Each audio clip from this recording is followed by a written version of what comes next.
सांगते माझं. ज्या शाळेतून मी पण निरोप समारंभ घेतला होता, आज मी त्याच शाळेत पुन्हा एकदा निरोप द्यायला आले.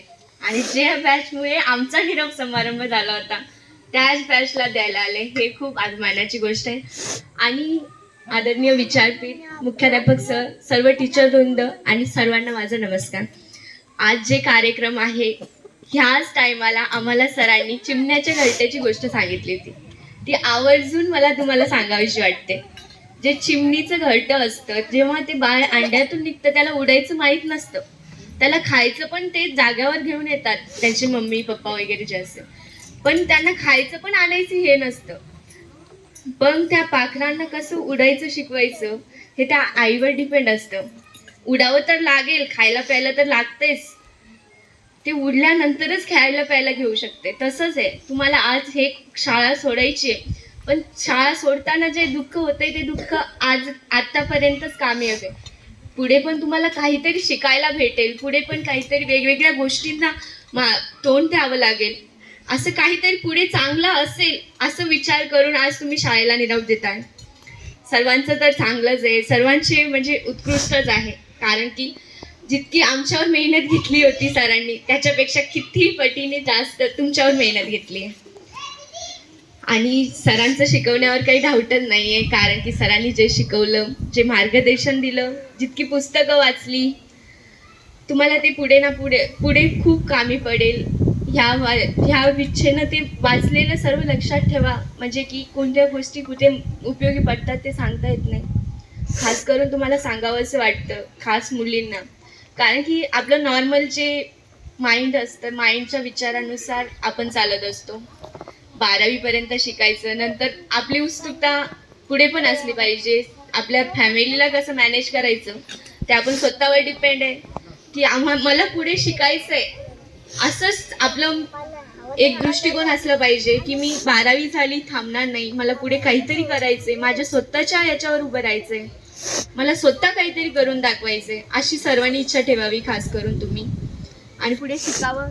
सर्व पॅरेंट वगैरे तुमचे जे आई वडील असतील त्यांना सांगावं. आणि जे आज तुम्ही सोडून जाताय, तुम्हाला दुःख वाटतच असेल, कारण की आम्ही 7th होतो. आमचा तर निरोप समारंभ कन्फर्मच नव्हता, कारण की 8वीचा वर्ग येणारे अशी आम्हाला अपेक्षा होती. त्यावेळेस आमचा अचानक निरोप समारंभ झाला. अचानक म्हणजे आम्ही इथे झाडाखाली असेच बसलो होते, चटई वगैरे पण नव्हता. त्यावेळेस निरोप समारंभ झाला. आम्हाला तरी पण अपेक्षा होती की 8वीचा वर्ग होईल म्हणून, पण नाही झाला. आमची तितकं हे आमचं हे नव्हतं. आणि त्यानंतर आम्ही सर्व तेव्हापासून भेटलेलो नाही आहे कोणीच मित्रमैत्रिणी. तुमच्या तरी भेट होतील, कारण की जवळपास सर्व असतील. त्याच्यानंतर मी तर माहीतच आहे तुम्हाला, बाहेर शिकायला गेले. माझी पण टीसी वालूरमध्ये टाकली गेली होती, तरी कॅन्सल करून मला रिटर्न दुसरीकडे टाकण्यात आलं.